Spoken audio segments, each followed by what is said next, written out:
താങ്കൾക്ക് ഒരു തവണ വരാൻ കഴിഞ്ഞുള്ളൂ. ഇപ്പോഴും ആളുകൾ കൺഫ്യൂസ്ഡ് ആണ് ഫഹദ്. ആ കൺഫ്യൂഷൻ മാറ്റാൻ പറ്റുന്നുണ്ടോ നിങ്ങൾക്ക് ഔദ്യോഗികമായി?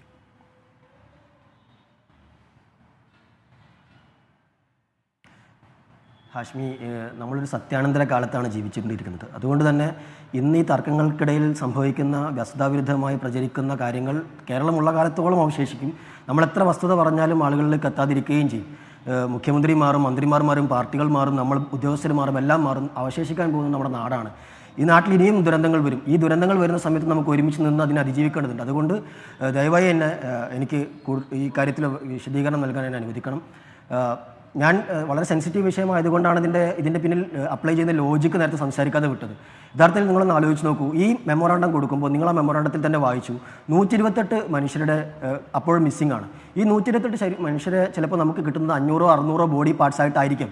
ഈ ബോഡി പാർട്സ് നമുക്ക് നിലമ്പൂരോ മറ്റെവിടെയെങ്കിലും ആയിരിക്കും കിട്ടുന്നുണ്ടാവുക. അത് ഈ മറവ് ചെയ്യേണ്ട സ്ഥലത്തേക്ക് നമ്മൾ ട്രാൻസ്പോർട്ട് ചെയ്യേണ്ടി വന്നേക്കാം. അതുപോലെ ഈ ബോഡി പാർട്സ് നമുക്ക് മറവ് ചെയ്യേണ്ടി വന്നേക്കാം. അതിനുവേണ്ടി 500-600 കുഴികൾ നമുക്ക് എടുക്കേണ്ടി വന്നേക്കാം. അപ്പോൾ നമ്മൾ കൂടുതൽ സ്ഥലം അക്വയർ ചെയ്യേണ്ടി വന്നേക്കാം.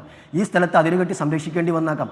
ഇത്തരത്തിലുള്ള സാധ്യതകളുണ്ട്. ഇത്തരം സാധ്യതകളെ മുൻകൂട്ടി കണ്ടുകൊണ്ടാണ് ആ ഘട്ടത്തിൽ ഈ ബോഡി ഒന്നും ഒരിക്കലും കിട്ടില്ല എന്ന് വിചാരിച്ചുകൊണ്ട് നമുക്ക് ചെയ്യാൻ പറ്റത്തില്ലല്ലോ.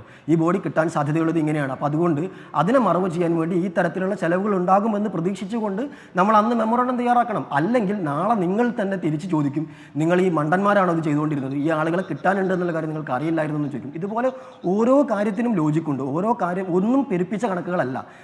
നിങ്ങളും ഹാഷ്മിയും ഒരിക്കലും ഇതിനെ പെരുപ്പിച്ച കണക്കെന്ന് പറയുന്നത്. കാരണം അങ്ങനെ പറയുമ്പോൾ നമ്മൾ കേന്ദ്രത്തോട് ചോദിച്ച് നമുക്ക് അനർഹമായ എന്തോ ആണെന്നാണ് വരുത്തി തീർക്കപ്പെടുക. നമ്മൾ 1200 കോടിയോളം രൂപയുടെ നഷ്ടമാണ് അവിടെ കണക്കാക്കിയിട്ടുള്ളത്. ആക്ച്വലി നമുക്ക് അവിടെയുള്ള നഷ്ടം. പക്ഷെ നമ്മുടെ മാനദണ്ഡങ്ങൾക്കനുസരിച്ച് നമുക്ക് ചോദിക്കാൻ പറ്റുന്ന പരമാവധി തുക അത് വെറുതെ ചോദിച്ചത്, പെരുപ്പിച്ച കണക്കുകൾ വെച്ച് ചോദിച്ചതല്ല.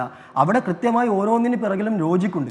ഈ കാര്യങ്ങളിലെല്ലാം ഇപ്പോൾ അവിടെ ജീപ്പ് കുറച്ചുകൂടി ലെജിബിളായ ലോജിക്ക് ജനത്തോട് പറഞ്ഞ് മനസ്സിലാക്കാൻ കഴിയണം സർക്കാർ സംവിധാനങ്ങൾക്ക് ഒരു പരിഭവം എനിക്കുണ്ട്. ഞാൻ